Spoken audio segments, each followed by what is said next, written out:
It was here, in this very spot on this very table, 10 years ago, when Cole was just a kitten, Bronx was in his prime, and Kane wasn't even a twinkle in his father's eye. And I decided, not only am I obviously going to garden, but I'm going to be better than any other gardener on planet Earth. So I thought it'd be a very good idea to get a head start on everyone else. Because listen, I'm smart. S-M-R-A-T smart, but smart nonetheless. And so I took zero guidance from anyone else. Seed packets with dates and instructions out the window. February 14th to be exact. I remember it because it was Valentine's Day. And I called my grandma and I said, "Yo, Gram, guess what? My garden is going to dominate your garden this year because I already started everything." And in classic Leona fashion, all I got was a laugh, a cackle. "You're gonna regret that." And then a couple choice words. Holy sh**.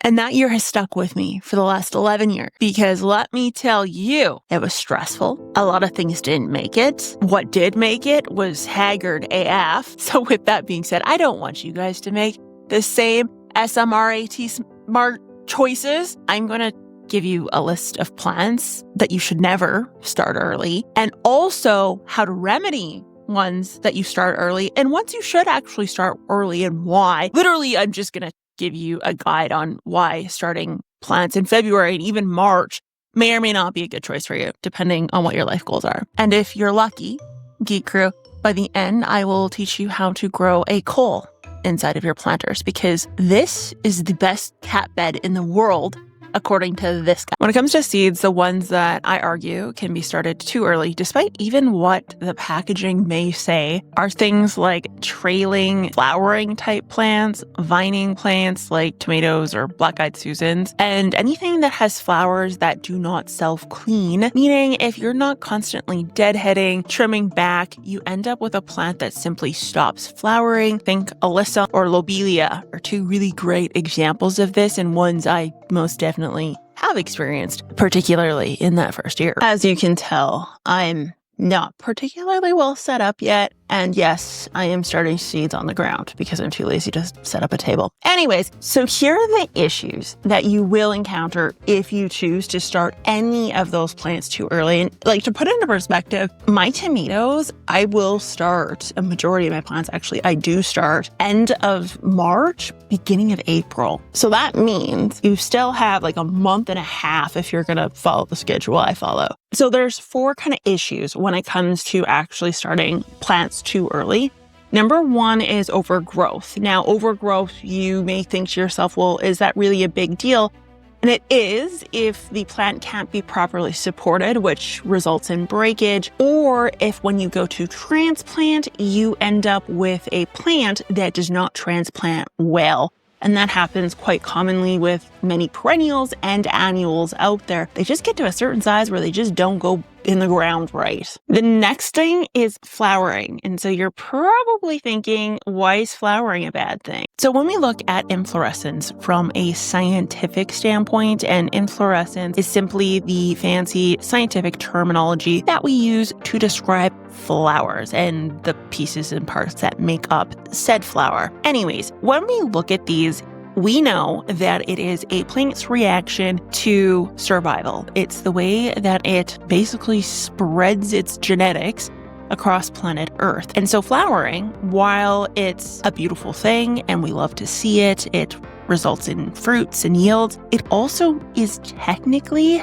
a stress response, and it is part of a plant's life cycle, which will eventually result in death. And depending on the plant you're dealing with, it may be a very quick decline after everything has flowered. The other thing is that flowers, it's a lot of energy, and if plants are prioritizing where to put the juice, if you will, flowers are probably number 1, particularly when the plant is at that stage and is out of vegetative growth, if you will. So when you actually go to transplant that plant outdoors, rather than that plant only having to focus on making its roots kind of dig down into new nutrient and soil profiles, it also has to now take care of the flower. And when it comes to conquering, dividing, in the world of plants anyways, doesn't seem to translate well. And so that is why we want to avoid flowering or transplanting anything with flowers as much as possible. Next reason is what I like to call the bug highway. And essentially what that is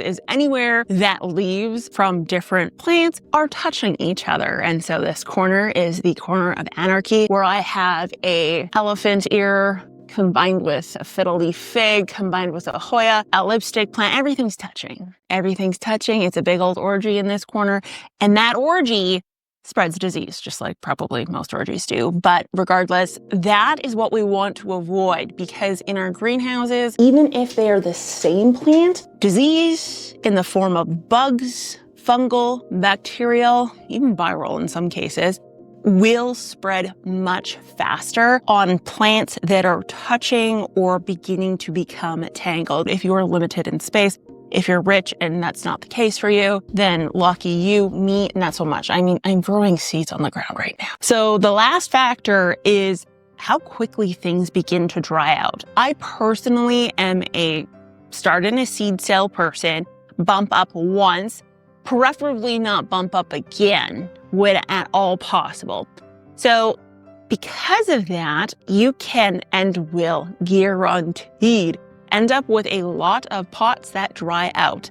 And dried out pots actually cause a lot of tipping, which can cause a lot of breakage. But furthermore, whenever you see a plant begin to wilt or droop, you are playing around with the vacuoles, you're causing things to shrink. And when things shrink, nutrients doesn't move properly. And in the future, that can exacerbate things like blossom end rot, for example, because mobile nutrients needs to be not just present when the plant is fruiting and flowering, it has to be present from the seedling stage. And water is the conduit in which stuff moves around in plants.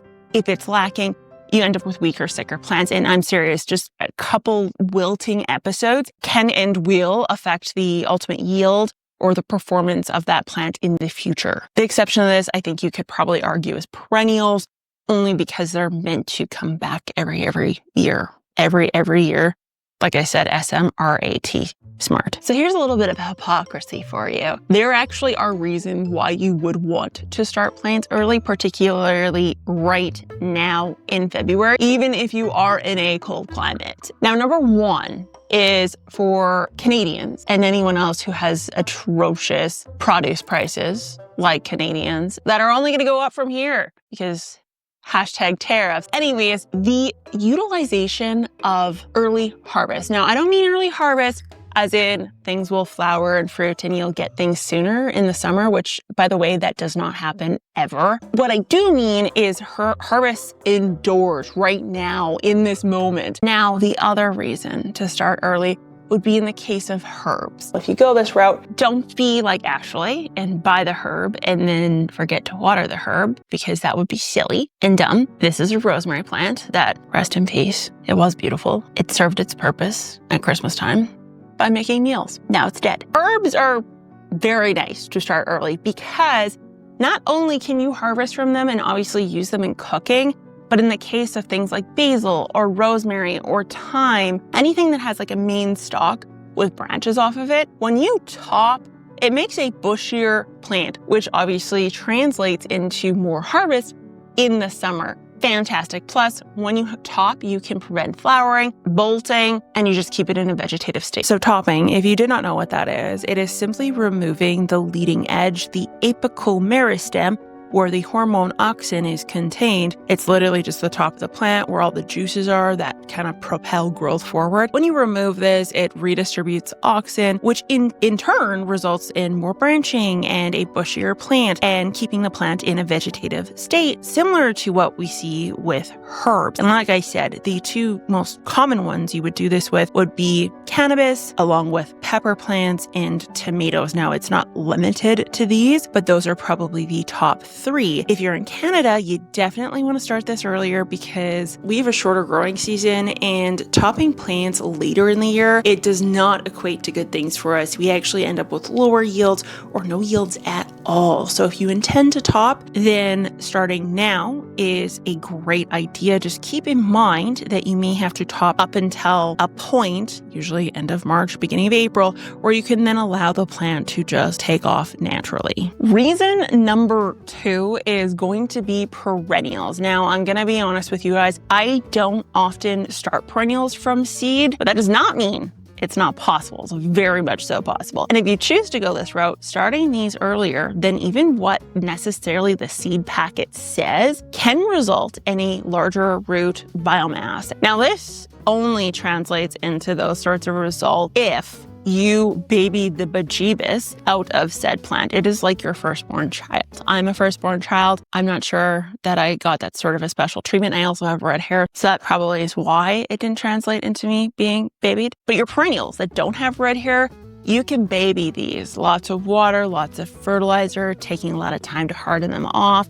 And this will reduce transplant shock and allow you to preserve both the upper foliage and the root biomass, which in turn will help the plant overwinter. And so strawberries are a great example of something that would benefit from starting early, because the more root we end up with in the ground, the more biomass we end up with, the better. So the last reason to start early is for those of us that are very ambitious, and we use things like cold frames or high tunnels or low tunnels. I think that kind of makes sense. The reason why you start them early is because you intend to plant them outdoors early. So you avoid the transplant shock of a larger plant because you're planting outside early. You avoid the bug highway because you're able to space things appropriately outdoors. You guys get the idea. So that would be the other reason, which not all of us do, and in some cases fails horribly, depending on what Mother Nature chooses to do. And this year she chooses violence. So I don't know if it's a good idea. So here is Dr. Ashley's prescription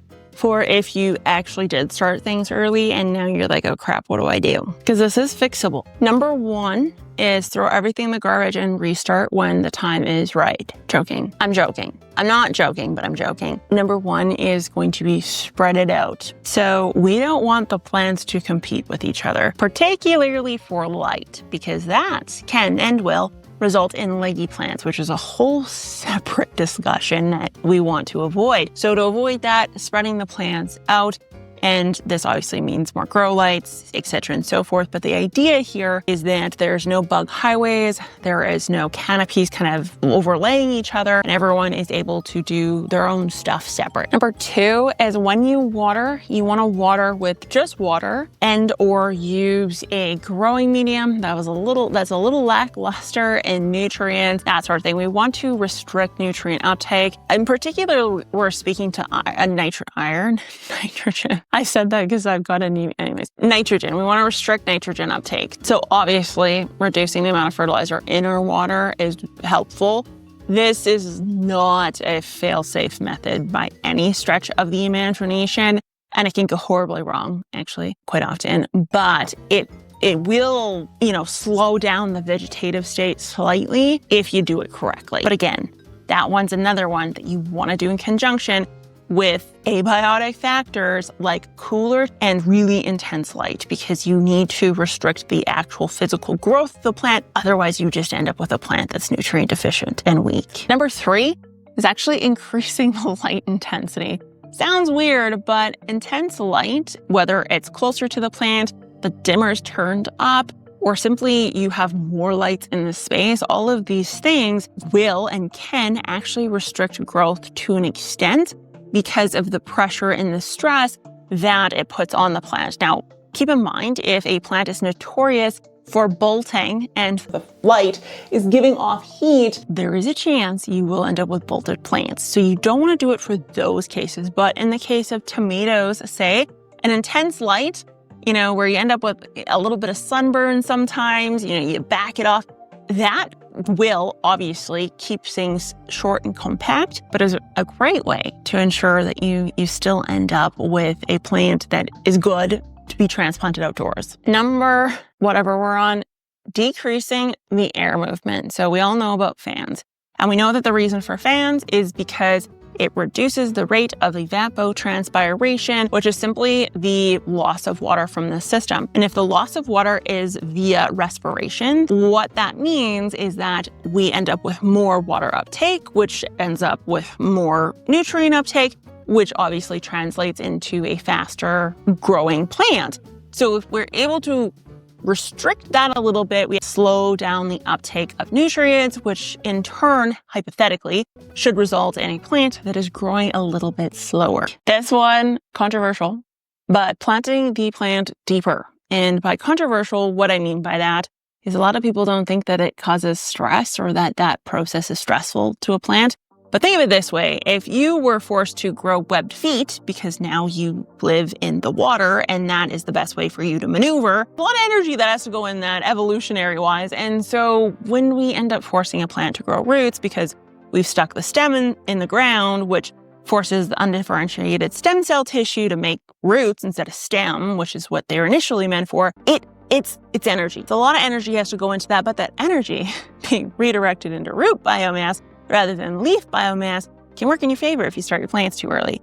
It's just one of those things where when it does come time, I would heavily encourage you to bump up again, preferably raising the plant up and having more soil at the bottom so the roots can actually dig down as well rather than just out laterally, horizontally. So I kind of mentioned these two before, but it is flowering, removing said flowers and blossoms, trying to just keep that plant in a vegetative state as long as possible so that you're not transplanting plants outdoors with blooms, which it helps reduce the plant redistributing its focus kind of all over the place. And then the other one is obviously topping. And we know, again, this is just trying to keep that plant in the vegetative state for as long as possible. Now, if you want free ways to cause stress with some free gear that quite often is better than the gear that costs money, you want to check out this video right here. That's what Google says you should watch.